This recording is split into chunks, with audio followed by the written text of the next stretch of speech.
We're about to explore one of the hardest questions anyone can possibly face, and we're drawing from source material that confronts unspeakable evil head-on. The question is this: can true forgiveness actually exist in the face of the unforgivable? Now, this is a really challenging theological argument, so let's just get right into it. You know, the source material doesn't try to soften the blow at all. It starts right here, acknowledging that for most of us, our most visceral reaction, our gut reaction, is that the very idea of grace in this context feels like a betrayal of the victim. This is our starting point, the emotional and spiritual ground zero for this entire conversation. So before even trying to offer some kind of path forward, the source makes one thing absolutely clear: that natural response of disgust, of rage, it's not just understood, it's actually considered righteous. The goal here isn't to minimize the horror at all, but to really understand its nature from a spiritual perspective. Okay, let's get into the core premise here. The argument being presented is that this kind of act isn't just random, chaotic evil. No, it's described as a calculated masterpiece by the enemy, specifically engineered for the maximum possible spiritual destruction. And that is a crucial reframing of the whole event. So how can a single horrible act cause such widespread devastation? Well, the source material argues that it's by design. It breaks it down into this concept it calls the enemy's Trinity of evil, a single blow perfectly engineered to accomplish the enemy's entire mission all at once. And this whole concept is drawn directly from Scripture, specifically John 10:10. The argument is that the enemy's three main goals, to steal, to kill, and to destroy, are all achieved at the same time. So let's break down exactly how that's supposed to work. And this just brilliantly illustrates the strategy, doesn't it? First, the act steals the child's innocence. That's a given. Second, it works to kill the spirit of the victim through things like fear and shame. And third, through the aftermath of rage and the desire for vengeance, it aims to completely destroy the family, the one unit that's supposed to be about protection and love. Now, we have to talk about the parents, the guardians. Their fury is immediate, it's overwhelming, as it should be. But the source argues that this righteous anger is the exact place where the enemy sets a second, devastating trap. Now, what's really fascinating here is that the source doesn't condemn this anger. Not at all. In fact, it's validated. This fury is called a holy rage, a direct reflection of God's own heart and his fury against evil. So it's not the feeling that's the problem, it's what we do with it. So here is the crucial choice, and it's framed as two different weapons. On one hand, you've got vengeance. Acting on it, the source says, makes you a second victim, and it traps you in disobedience. But on the other hand, you've got forgiveness, which is defined here not as forgetting or letting someone off the hook, but as entrusting that holy rage to God, because he's the only one who can wield it with perfect justice. And this whole idea is grounded in Scripture. Romans 12 makes it crystal clear: vengeance belongs to God alone.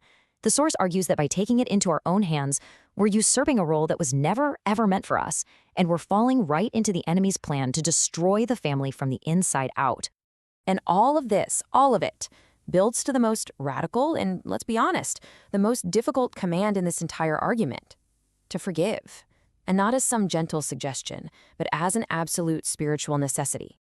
The source material presents this not as an emotional exercise, but as a matter of spiritual life and death. Citing Matthew 6:15, it frames forgiveness as a non-negotiable condition.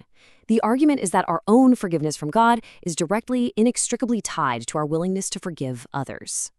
So let's just quickly recap the why behind this seemingly impossible command. According to the source, you forgive because 1, it's a direct command from God. 2, it's a spiritual transaction. It's not about how you feel. 3, it's the only way to break the family out of the enemy's trap. And finally, because our own forgiveness literally depends on it. Okay, this builds to one of the most powerful reframes in the entire argument. Forgiveness isn't presented as being passive or weak. Not at all. It's actually framed as the primary weapon in spiritual warfare. And here's the biblical foundation for that idea. Citing verses like 2 Corinthians 10:4, the source argues that forgiveness has divine power. It is the supernaturally charged weapon that's designed to demolish the spiritual strongholds built by evil and hatred. And here's how that actually works in practice. The act of forgiveness, this conscious choice to give vengeance back to God, is what actively breaks the enemy's chains. It frees the victim from a life of bitterness. It frees the family from a cycle of rage. And it even creates a path forward for the offender. The source then poses this incredibly direct question, and it's designed to force a moment of real clarity. If God commands forgiveness and the enemy absolutely thrives on vengeance and hatred, then holding on to unforgiveness is, in this view, an act of obedience to the enemy. This all culminates at the cross. The source argues that the cross is the only place in the entire universe powerful enough to address every single facet of this tragedy: the victim, the parent, and the perpetrator. Let's break down this final point, because it's huge. At the cross, the victim's pain is seen, and it's honored by a God who also suffered.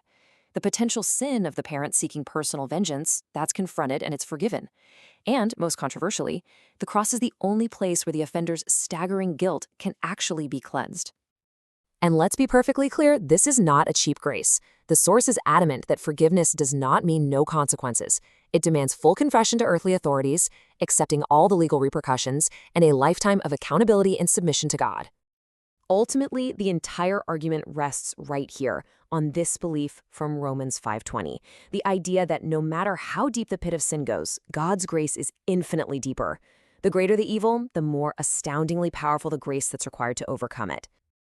And so, the source material leaves us right here, with this one profound question. It challenges us to measure the depth of the evil we see in the world against the depth of the grace we claim to believe in. It's a question that gets to the very core of faith, and it's one we are all forced to confront.